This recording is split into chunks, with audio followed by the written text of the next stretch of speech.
Good afternoon, everybody. No, sorry. Good afternoon, everybody. That's a little better.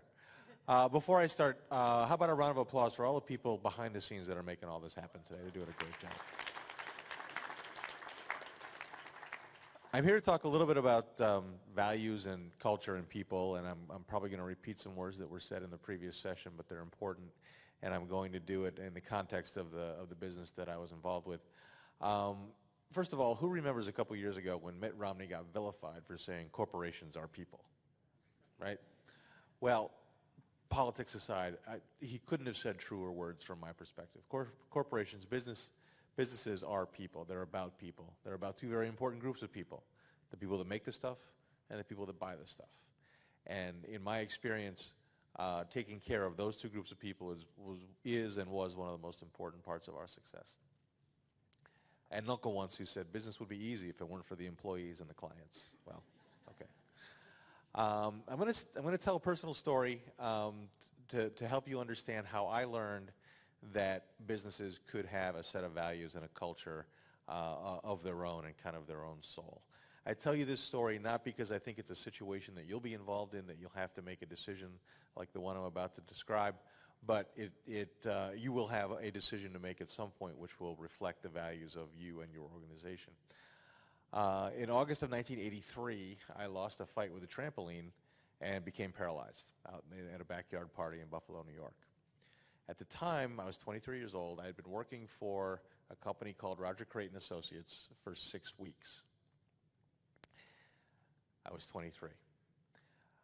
At some point over the next 3 months, Roger Creighton himself had a meeting in Cleveland and decided to drive to Cleveland instead of fly so he could stop in Buffalo and visit me in my hospital room. He stayed about an hour, and at some point in that conversation, he said to me, "Doug, your job is waiting for you when you're ready to come back to it." Now, I don't know what conversations he had with his partners. I imagine there were some, and his colleagues about what was behind that decision. But what he did for me that day was provide a light at the end of what was going to be a very long tunnel, a tunnel that I didn't know the length of and I didn't know the darkness of at the time.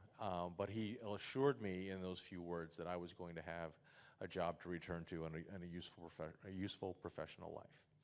Once, in fact, he knew that it was important to me, he advanced the light in the tunnel. He had an IBM PC delivered to my hospital room so I could begin work while I was in the hospital. So he was not only giving me that opportunity, he was advancing the opportunity, which was great.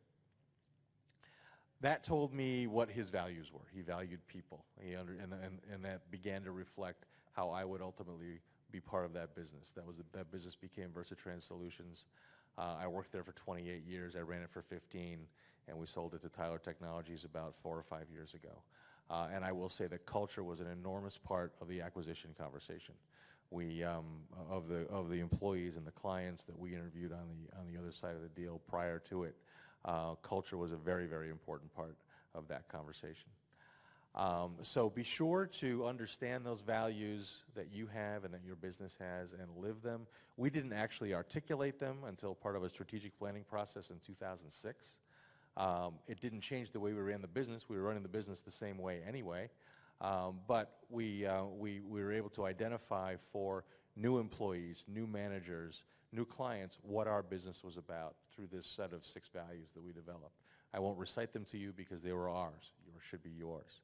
You can frame them, you can put them on the wall if you want to, but live them every day. Make them part of your operation. Talk about them in your executive team meetings and your corporate meetings.